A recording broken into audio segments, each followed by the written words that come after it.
কি করছো? Good afternoon, শুভ দুপুর। রান্নাবান্না শুরু করেছো তোমরা? দেখো আমার রান্নাবান্না কমপ্লিট হয়ে গেছে। এটা করেছি আম ডাল, মসুর ডাল, মানে আম দিয়ে ডাল করেছি। আর এখানে করে রেখেছি বেগুন ভাজা, লঙ্কা ভাজা, আর হচ্ছে পটল ভাজা।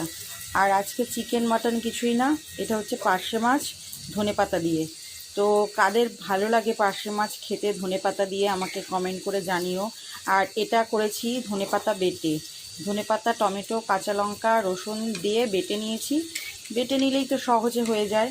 মাছটাগুলোকে ভেজে তুলে রেখেছিলাম। আর তারপর ফোড়নে দিয়েছি কালো জিরে, দেখতেই পাচ্ছো। খুব সিম্পল রান্না, খুব ভালো লাগে খেতে, খুব টেস্টি হয় ধনেপাতা দিয়ে পার্শে মাছের ঝাল। তো তোমরা এইভাবে কোনোদিনও ট্রাই করে দেখেছো? তো খেয়ে দেখো, খুব ভালো লাগবে। তো আজকে হ্যাপি সানডে, সবাই পরিবারের সাথে মিলেমিশে থাকো, এনজয় করো, সুস্থ থাকো, ঘোরাফেরা করো, খাও, মজা করো, আর সবাইকে নিয়ে আনন্দে থাকো। সবার দিনটা ভালো কাটুক। টাটা।